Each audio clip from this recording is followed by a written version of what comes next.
Hello, welcome to a shot between the reels. My name is Dan, and over here, My name is Brendan. my name is Brendan. Welcome, Brendan. Thank you. We are back again with another episode, and we have frank discussions about movies, and we have a good time doing it. We do. Don't know if anyone enjoys watching it, but we have a good time having a chin wag. We do, definitely. So, last time we had a great discussion about two great comedy classics.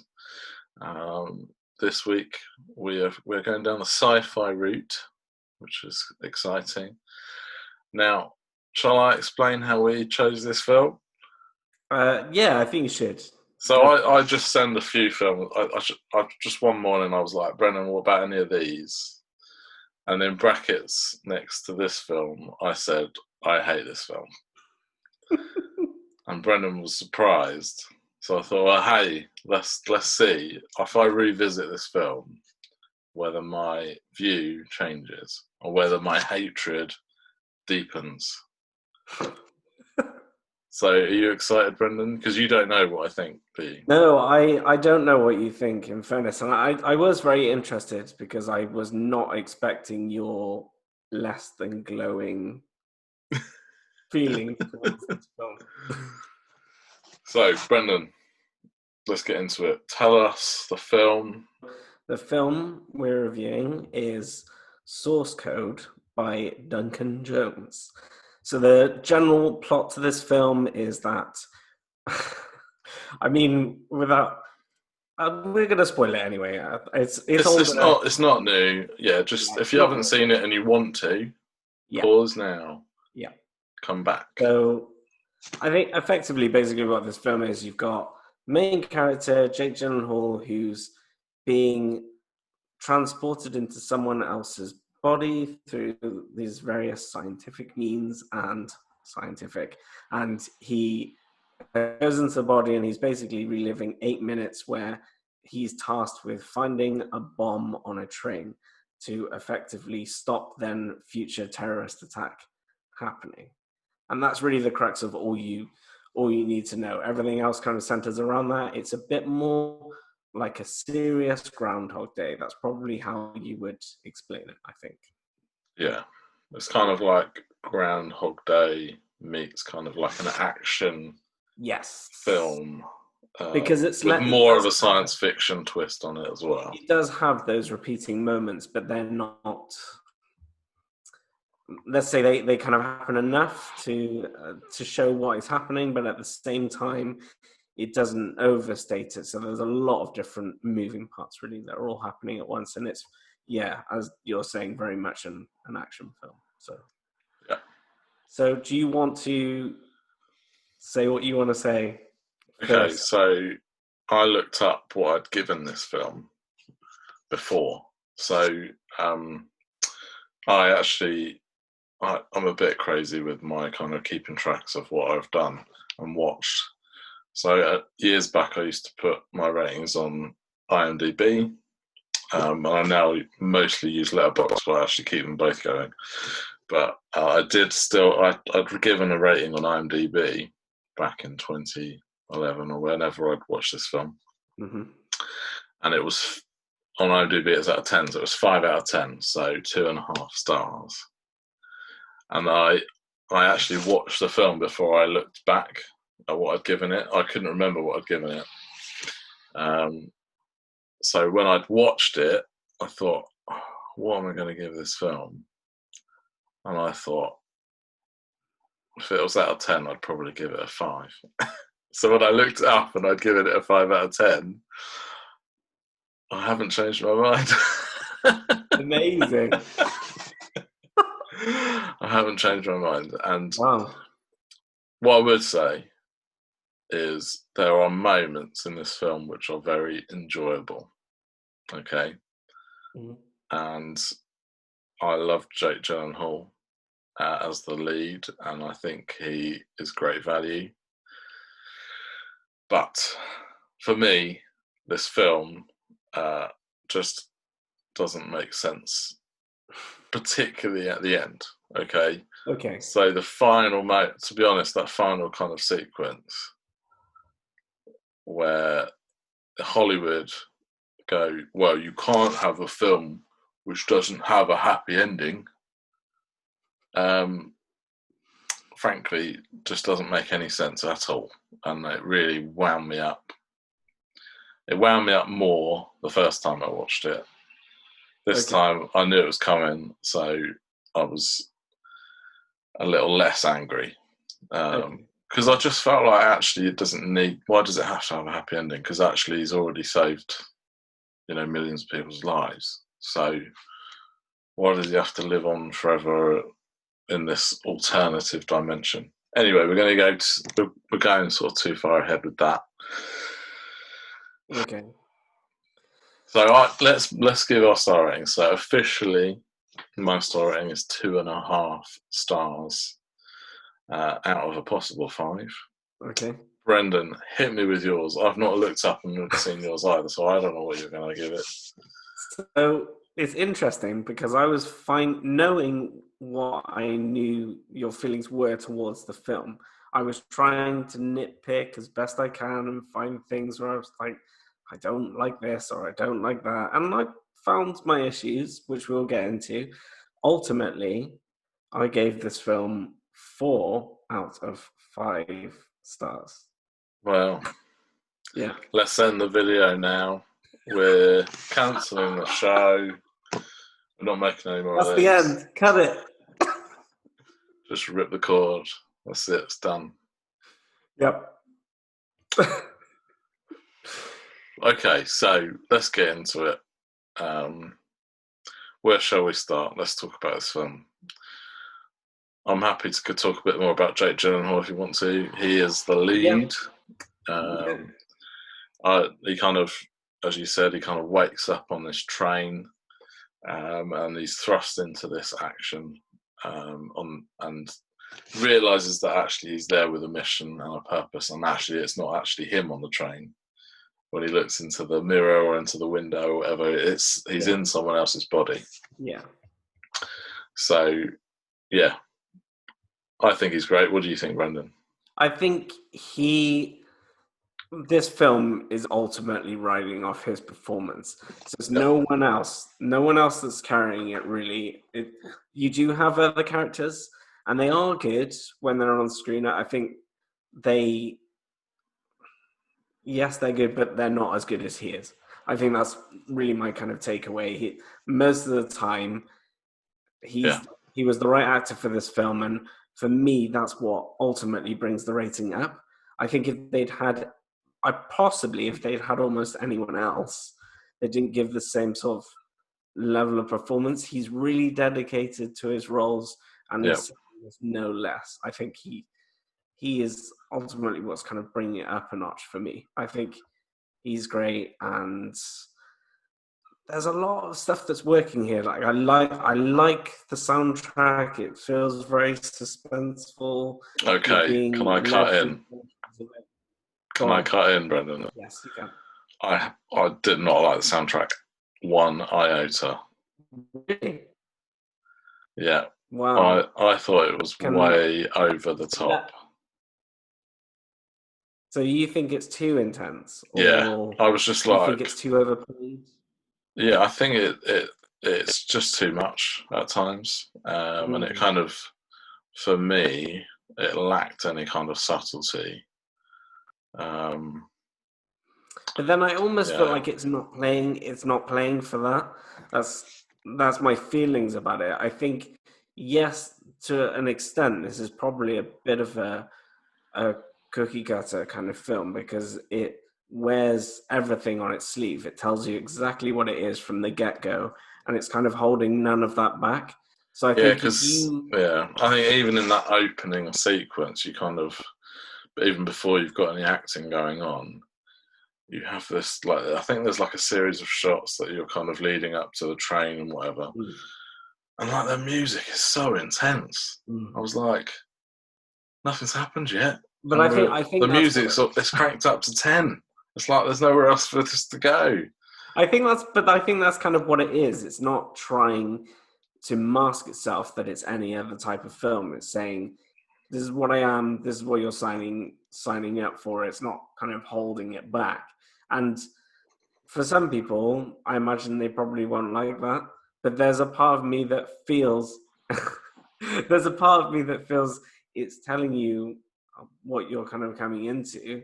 And maybe I appreciated that about it. It does feel like the one thing that I would make of note is I think it feels like a film that was made at its time, if that doesn't sound stupid. Yeah, no, it definitely feels a bit dated, and I actually think it probably felt a bit dated at the time, I think so. to a point at least. Certainly, the soundtrack. That soundtrack sounds like something that would have been sort of nearer than sort of end of the 90s, in some sort of action film. But maybe I've got a bit of a soft spot for that. I don't know what it is that I enjoyed, but I did enjoy that. I think, yes, it's predictable to that degree. I think pretty much the whole film feels predictable, I think. But well, you know he's going to catch them in the end, don't you? Like, yeah, and I mean but then sometimes I want that in a film. Maybe yeah.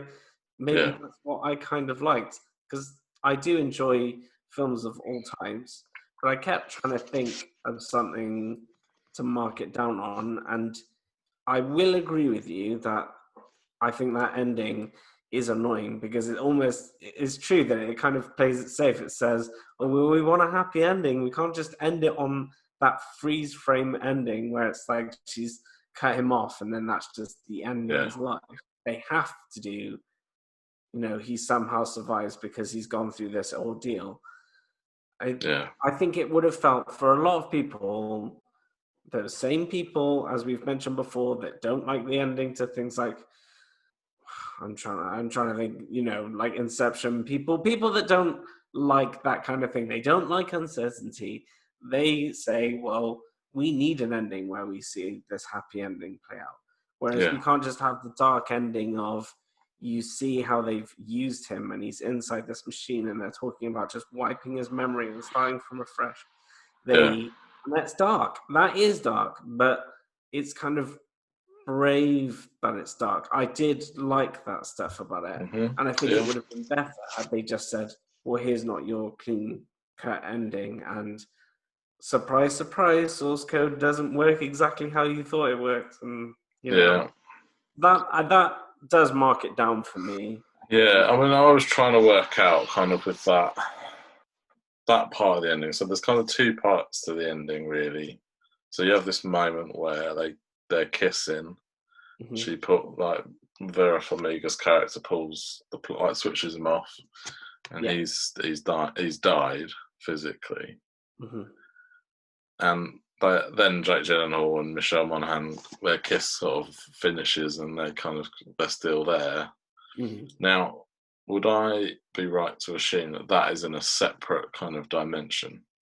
That's the way they talk about it. Like a new dimension. Yeah, that's the way they talk about it in the film. They say it creates almost an effective parallel universe. But so my question then is, so he sends an email, doesn't he? Yeah. Explain it to Vera Farmiga's character. He sends an email to her, which she then gets in the morning before, but the attack's kind of been averted.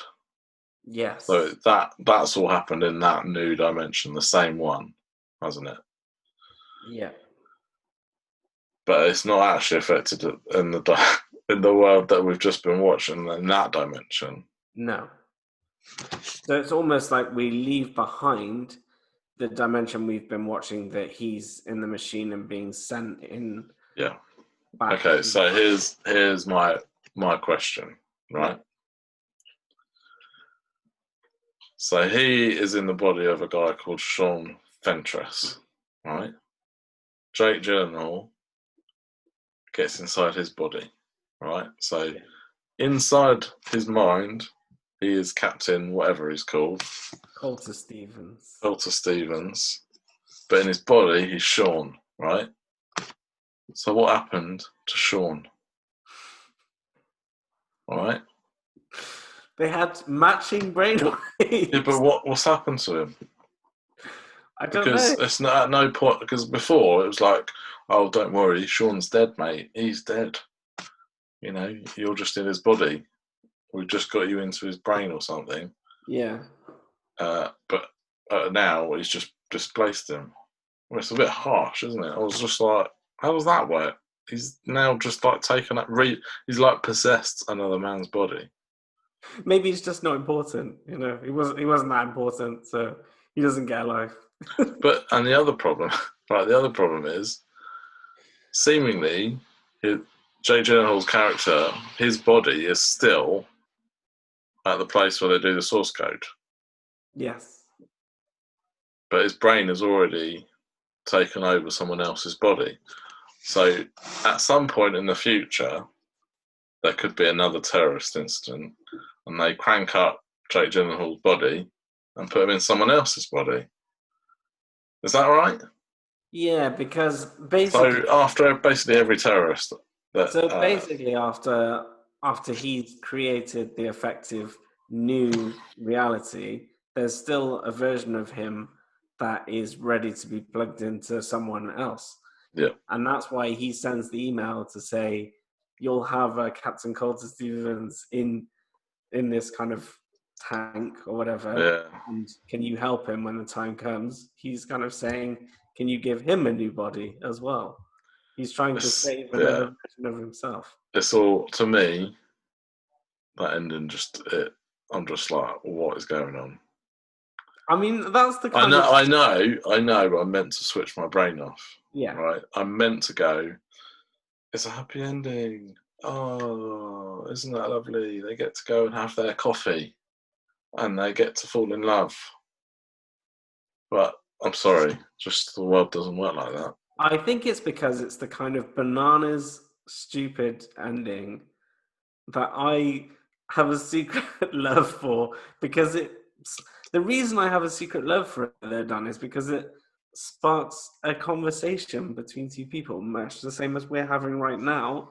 And I find it interesting because someone decided that was an ending. I would love to know who thought that was the right ending. You know, I bet the original script did not have that in. No. I bet you anything. It didn't. Of course it didn't.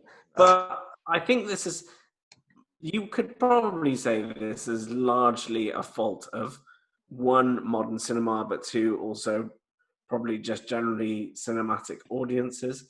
They feel, whether the audience feels this way or not, they feel, the powers that be that make these films decide that we need an ending like this because it's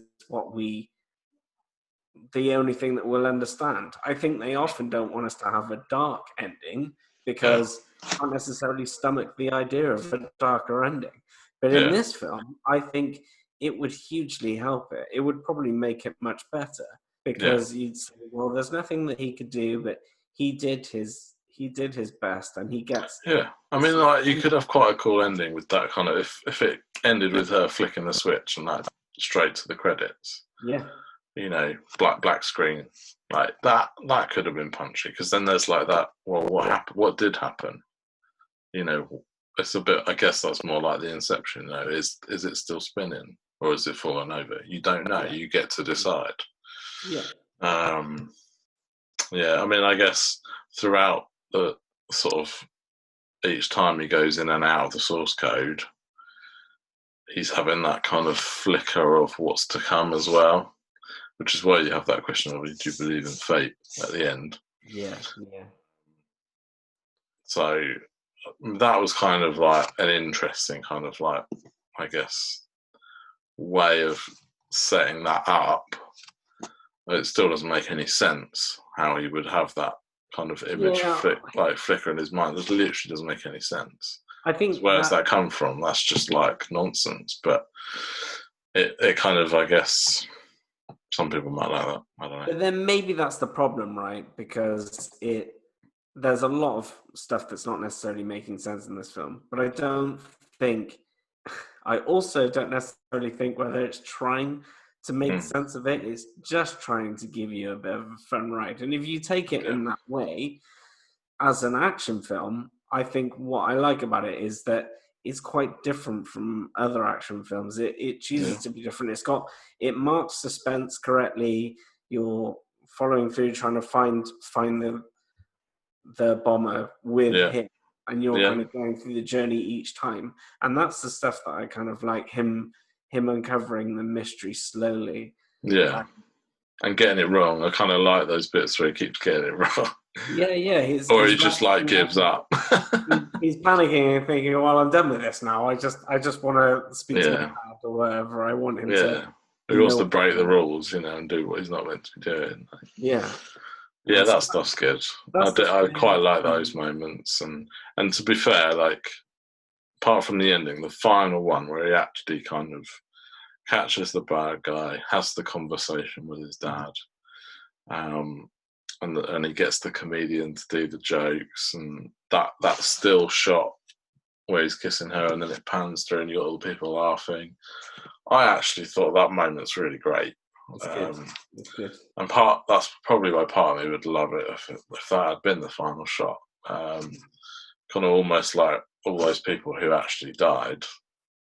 They have almost that happy moment. But I don't know. I just get. I kind of feel like I say good things every time I want to say a good thing. I end up getting sad because it ends badly. But that's a good moment because it's as if they're captured in time, right? Their memories are captured in time. Exactly. At that moment. I think I can see what you're grappling with most is that the ending kind of really drags everything else down for you because it just ruins the whole thing. Whereas for me, I think, yes, I agree. The ending does have an element of kind of dragging other things down, but not to the point, I think, the same as you feel. It doesn't ruin every other aspect of the film for me because I do have fun watching it. I felt the suspense, and even though, yes, maybe the music is slightly overplayed, I guess for me it keeps you in the moment. It keeps you with the character following through it. If you remove that soundtrack and you just left what you were seeing, I think some of it you would laugh at because you'd be like, well, this is ridiculous. He just randomly attacks people that he thinks are... Yeah, but then there is an element that there is humour, and that's why I think Jake Gyllenhaal is great casting because he can do that kind of dark, edgy comedy, which borders on kind of, is it funny, is it not? Yeah. And he can do that really well, and he's definitely got that shades of darkness in him as well as being wickedly funny. It's good. I mean, there are times when his eyes are properly bulging out of his head. Yeah, exactly. He looks wild. He can do that manic kind of thing really well. That's really good. And he's very believable as kind of like a hero, isn't he? There's one person I do want to talk about. Go on. And that's Jeffrey Wright. Okay, I mean, I do love a bit of Jeffrey Wright. I think he's great. I'm not sure about him in this film. I have mixed feelings. I think they deliberately wanted him to ham it up and be a bit of an oddball, and play that he is almost playing like that crazy professor, and he's kind of like the actual bad guy in a weird way. Yeah, in a weird kind of way he is. Because he doesn't think about the life of the person, does he? He's more just thinking about the success of his mission. No. And at the end, he's actually like, oh, well, wait until there is a crisis, and then the world will, or what, source code will have its moment in the sun, or whatever he says. Yeah. And you think, well, actually, it reminds me a bit of Unbreakable, with Sam Jackson's character like waiting for the bad things to happen so he can find his hero to his villain. It's kind of that kind of story, I guess. I mean, I do think Jeffrey Wright is great, but maybe he hams it too much in this one. What do you think? I mean, I thought that he feels at times unnecessarily angry. I think there's a Yeah. little bit of that comes across. Like he delivers these lines with punch where you think, was that really necessary for him to They're speak running out of time. in that manner? He steps up, hams it up, and Yeah. comes in, and yeah, it's probably, I think it is an overly hammy delivery, and whether it was Duncan Jones saying, well, it needs to be in this particular manner that you're delivering the line, or he just felt, well, my own interpretation of this character is that he would be this kind of have a bit more of an unhinged Yeah. aspect to him because he so badly wants his machine to work. And that some of it works, but I think really he's not the one that you're kind of paying more attention to as a performance. It's really her, isn't it? I think Yeah. over him, because he hasn't kind of got much, but because she's on the call, isn't she, most of the Yeah. time with Yeah. Jake, and because they're having that rapport going back and forth between each other, and you're slowly seeing her character change in her sympathies. It's all Yeah. about the job in the beginning, and it She becomes more about softens. Yeah. it becomes more about the person in the end, and Yeah. that's good. You get a good development of her character, even though she's Yeah. present on the screen all that much, really. In reality, I suppose Yeah. not as much as he is, at least. Yeah. I think she's very good. She is very good in it. That being said, I think for an actress of her ability, it wasn't the meatiest of roles, No, but she did it very well. no, I suppose it's not necessarily designed to be. It's No, interesting. because everything really serves towards Jake's character, doesn't it? Really, and kind of him kind of going through what he has to go through, and kind of mentally process, not being in his body, working out that actually he's dead, Yeah. and that he's got a job to do, but he's freaking out and all this stuff. Yeah. Yeah. Isn't it interesting that I think they are tasked with delivering their performances, and a lot of it is just like this, but behind as a camera is kind of pointing to their face, and I respect it because I think they do a lot considering of what they're working with their sets. They don't have these huge expensive sets. They just have, it's very much relying on the performance of the actor. And I read an interesting bit of trivia that they apparently had an earbud in Jake Gyllenhaal's ear when he was on set in the train, and he would play music at the times where he wanted. Duncan Jones would like pipe music in when he wanted him to look disorientated, as if he didn't Right. really know what was going on. And when you know that information and you just see what he was kind of like, I think it actually really does work. There's so many times where he just looks confused about like what to do, where to go next, and you constantly. I think another thing I really like is the pressure of the time always feels very real. It's constantly pushing him through. Like he looks almost like he's in pain every time he has to go into the source code. So it's you get. But that it kind of obviously tires him. He's weirdly physically tired, although actually he's not got a body. No, or not much of one. Yeah, he's really tired. It's like, well, it's partly because his body's been blown to bits. It's sat in a tank next door. It did remind me of this film as well, rewatching it. I don't know if you've seen it, but there's that show with Julia Roberts on Amazon. I'm trying. Homecoming? That's the one. Yeah, okay. Yeah. And if you haven't watched it, I would recommend it. It's very good, but it's a similar sort of thing about soldiers being rehabilitated and them doing strange sort of experiments on them. I won't really say anything more than that. Okay. But it kind of reminded me of it, saying, well, when does their rights come back to them? They've served their life, they've done their service, should they not be effectively set free? And this is much the crux of this story, really, is a lot of that it's about him having the right to be set free, and that's essentially what happens. It's kind of playing that versus kind of the patriotism, Yeah. serving the country and Yeah. the honour that has. Because they keep pressing that on him, don't they? About don't you want to serve your country? Do the right thing. There's Yeah, life at stake, all of that. definitely. So Yeah. So the other thing I wanted to talk about was Duncan Jones.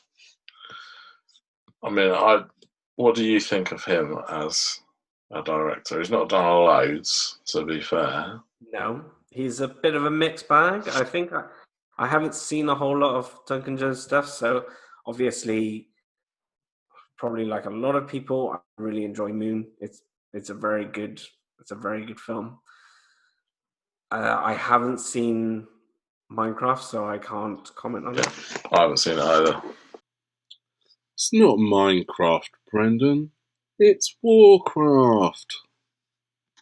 So I don't know. I haven't heard amazing things, but then I think that film's going to be a proper split for some people. Some people might love it.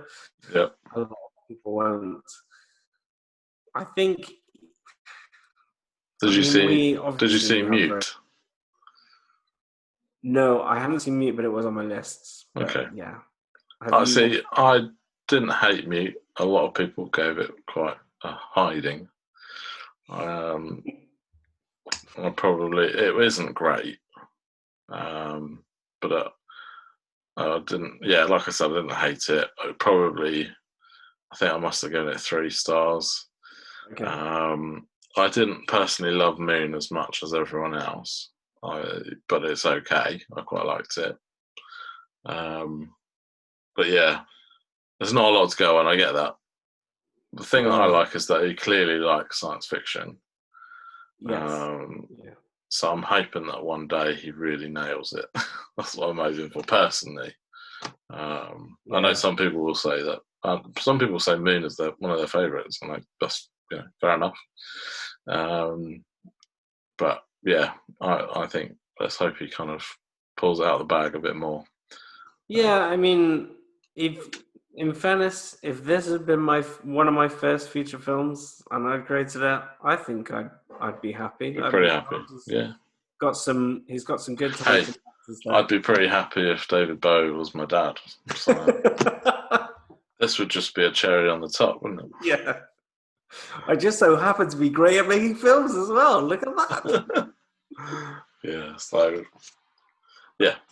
Yeah, I mean, obviously we have very different films, different feelings regarding this film. I personally enjoyed it, and I would like to say as well, when I went into this rewatch, my attitude was I really want to like this.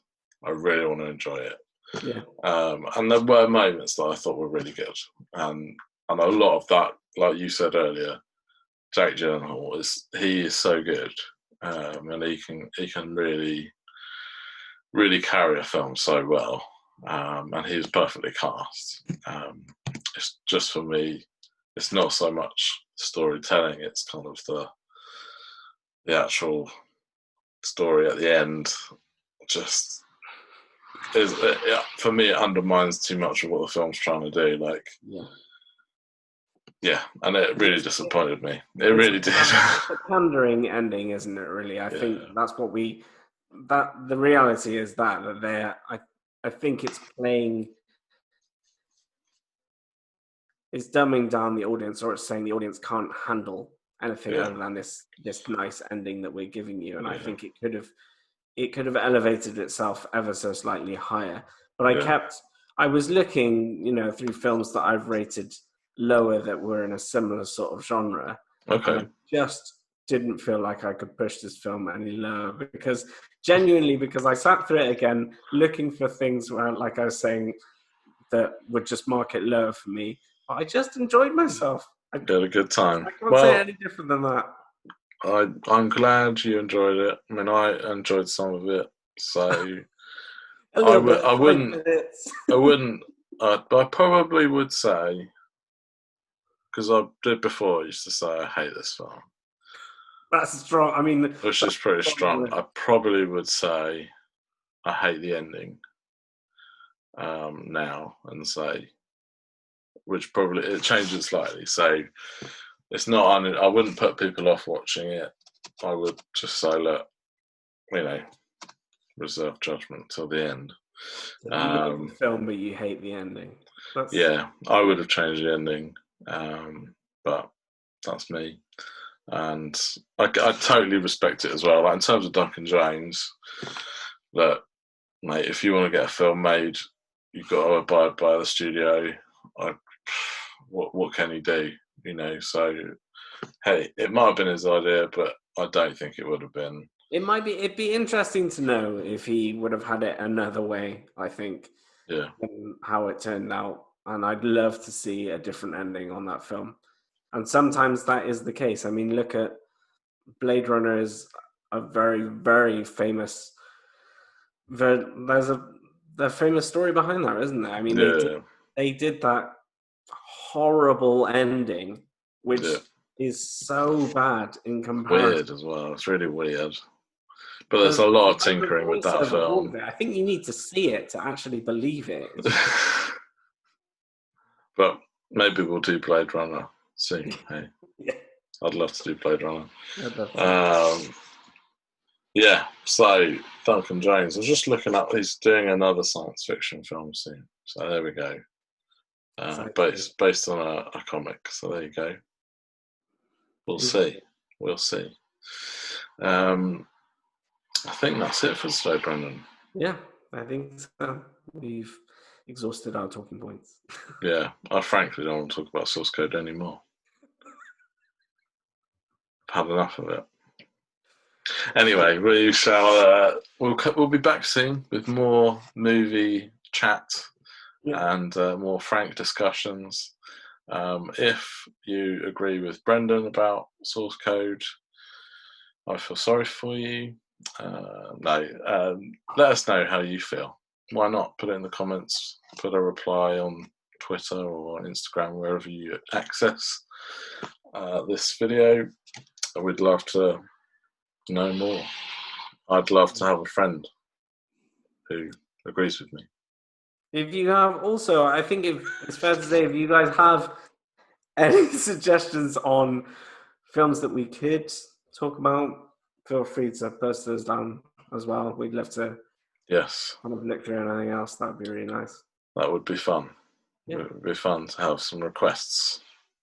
Ping them over. Okay, I think it's time to say goodbye, Brendan. Okay, we'll see you again next time. It's been lovely spending the evening with you. As always, Dan. But it's time to say goodbye. Bye. Bye. Bye, everybody. Bye.